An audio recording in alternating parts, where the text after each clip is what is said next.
আজকে আমি তালপিঠা বানাবো। তো প্রথমে হচ্ছে চুলায় একটি কড়াই বসিয়ে দিয়েছি। কড়াইয়ে এখন কিছু তালের রস দিয়ে দিব। তো হ্যালো এভরিওয়ান, আসসালামু আলাইকুম। প্রতিদিনের মতো নিয়মিত ব্লগ নিয়ে আসলাম আপনাদের সামনে। আপনারা সবাই কেমন আছেন? আলহামদুলিল্লাহ আমি ভালো আছি আপনাদের দোয়া এবং ভালোবাসায়। এবং আজকে আমি একটি রেসিপি আপনাদের সঙ্গে শেয়ার করব। আশা করি আপনাদের ভালো লাগবে। এই তো কিছুদিন আগে একটি ভিডিও আপনাদের সঙ্গে আমি শেয়ার করেছিলাম। তাল থেকে কিভাবে রস বের করে সংরক্ষণ করে রাখা যায়। তো সেই সংরক্ষিত তালের রস থেকেই আমি আজকে এই পিঠা বানাচ্ছি। তো কড়াইয়ে হচ্ছে আমি যতটুকু আটা দিয়ে বানাবো ঠিক ততটুকু পরিমাণে তালের রস নিয়ে প্রথমে হচ্ছে একটু গরম করে নিলাম।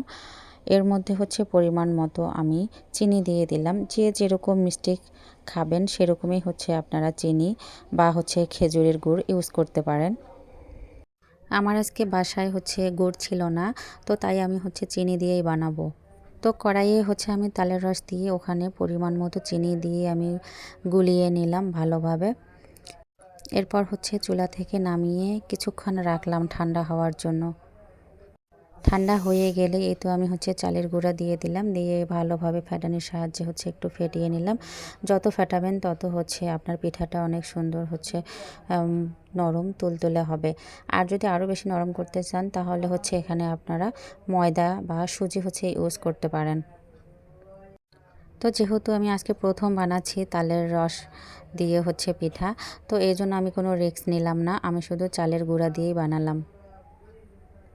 তো এই তো হচ্ছে আমি লোহার কড়াই বসিয়ে দিয়ে এখানে পরিমাণ মতো তেলটা ভালো করে গরম করে নিলাম। নিয়ে হচ্ছে আমি দিয়ে দিলাম। আমার সময় কম ছিল তাই হচ্ছে আমি বেশিক্ষণ এগুলো রাখিনি। কিছুক্ষণ ফেটিয়ে রাখলে নাকি হচ্ছে পিঠাটা অনেক সুন্দর হয়। তো আমার হচ্ছে মেজো ননাস এসে অবশ্য আমাকে একটু হেল্প করলো। আর আমাদের গেস্ট হিসেবে ছিল আমার ছোট ননদের হাজব্যান্ড আর হচ্ছে ওর ছেলে মেয়ে। ওর ছেলে হচ্ছে খুবই পিঠা পছন্দ করে, ও প্রত্যেকবারে আসলেই অবশ্য আমি তেল পিঠা বানিয়ে খাওয়াই।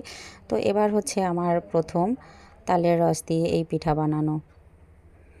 তো প্রথম বানাতে গিয়ে দেখতেই পাচ্ছেন যে প্রথমেই যে পিঠাটা আমি তেলের মধ্যে দিয়েছিলাম ওটা ভালো হয়নি ততটা, কিন্তু এরপরের পিঠাগুলো মাশাআল্লাহ অনেক সুন্দর হয়েছে।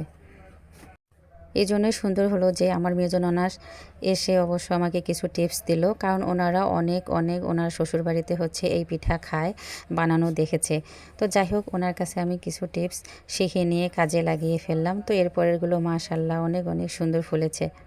তো আজকের এই পিঠা বানানোটা আমার কেমন হলো, আপনাদের কাছে কেমন লাগলো একটু লাইক কমেন্টস করে জানাবেন।